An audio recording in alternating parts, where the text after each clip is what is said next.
Hi everyone, this is Kelley Harrell and you're listening to What in the Weird.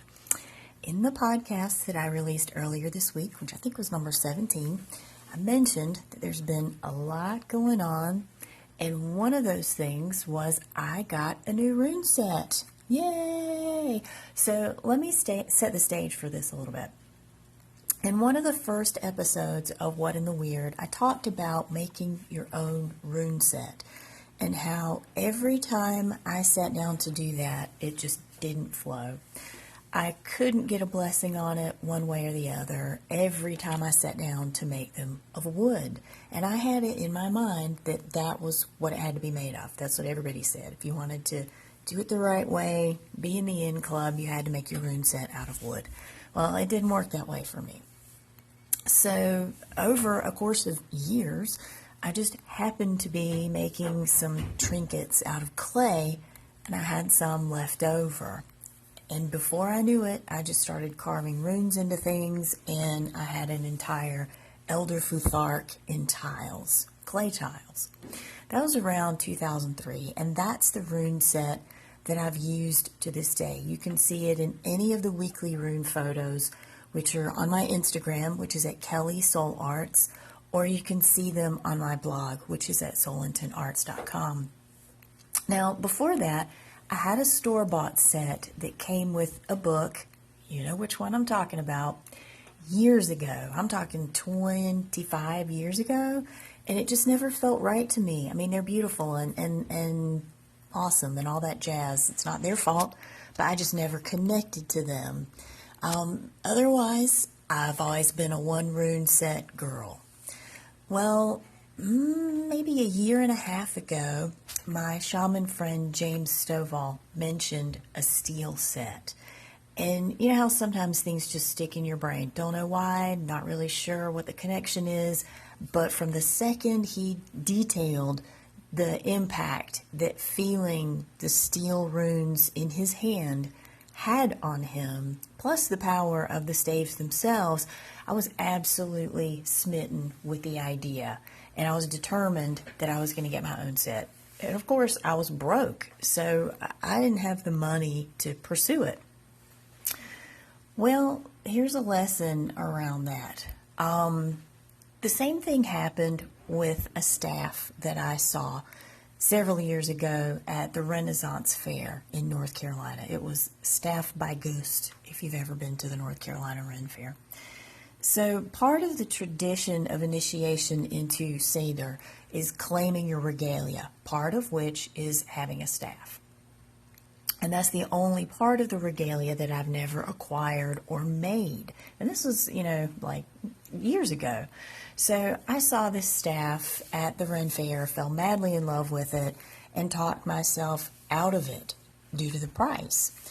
And I can't tell you how many times since then I've chastised myself and my spirit allies, kind of sort of have too, for not getting that staff when I had the chance. Needless to say, I've learned that some sacrifices are required to acquire cherished ritual items. And for that reason, sometimes you just need to cough up the money and stop sweating blood. Where you can, of course. It's not always the case, and didn't feel that was the case at the time. And several rituals later, I've realized how rarely I get called to buy something, to purchase something as a sacred act. And so when I do now, I listen to it. Hashtag sacred shopping. So when I finally had the opportunity to commission the steel rune set, I did, and I'm so glad I did. This set is made of reclaimed steel by 5 Feline Forge. Can you say that 3 times fast? This is a friend of James's. And you can find information on 5 Feline Forge in a Facebook search. And you can tell them that I sent you, for that matter. And oh my God, they're just absolutely gorgeous. You can see pictures of this set also on my Instagram at Kelley Soul Arts. So this set I commissioned from Patrick Brown last fall, and I got him a little over a month ago. Well, Patrick talked with me about any particular details in their making that I wanted him to pay attention to. And the only one was really me just being picky. I've always favored ingwas or ingus drawn as stacked gebos or X's rather than the bared diamond that so many create it as. So with that little bit out of the way, a few weeks later, I had a new rune set. Well, first off, they're heavy. I mean, after holding these little clay bits in my hand, for years, the steel set is significantly heavy compared to them. And I don't just feel them in my hand. It's like they make me hold them, if that makes any sense. Second, James was right. The element of metal brings a very different tone to my experience of the rune's voice. And I tuned into that voice way back when I was 17 and first began working with the runes, the store-bought set. And it's been constant through any iteration of the runes I've reached, touched, or in any way engaged. And that voice takes on a very different nuance depending on the medium they're coming through. Well, that's what had me concerned. So having worked with the same set for so long, I didn't want to assume the steel runes were just automatically keen on working with me. And when I got them, of course, I didn't have time to put them in relationship right away. So I opened them, just kind of touched them a bit and felt, well, absolutely nothing. And I wasn't really surprised by that because I'm an animist. I don't assume everybody wants me in their conversation. And therein lies the rub. As an animist, I assume that everything is an ongoing conversation. It was going long before I got here. It's going to continue after I leave here. And that's the case with the runes also.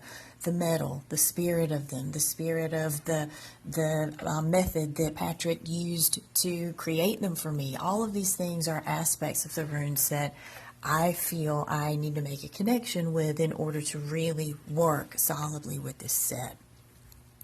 So I didn't assume that on first meeting we'd be all bonded and, BFFs and want to hang out. And I didn't assume anything really. I left them in my salon beside my old faithful clay set, kind of hoping they'd make friends. And it turns out that was a pretty good idea. Overnight, they did make friends, or at least that's the story I'm telling myself.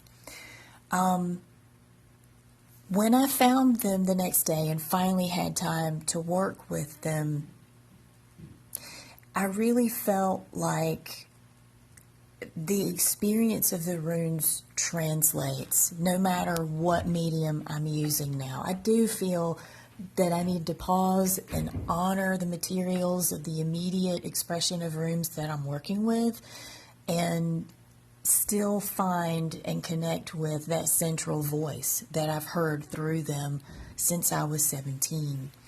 And perhaps this is something to do its own show about, but I have had at least 2 isolated formative experiences that left me feeling very connected directly to the spirit of the runes themselves, regardless of material, regardless of delivery, motif, any of those things. I have had at least 2 formative experiences that I can remember that I felt like I stripped away from everything that I am, from everything that the runes and history and culture and time are, connected directly with the spirit of the runes at their source. And it's that connection, that voice, that continues to transcend no matter what material I'm working with. I don't have to have a material anymore.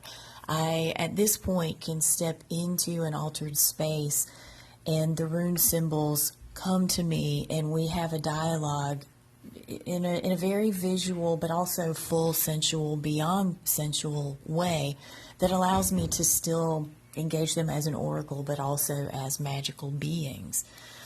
So I'm pretty pleased with this new relationship with the runes. I'm pleased with how they came out. I'm pleased with how the metal and the method that Patrick used to create them speaks the voice. And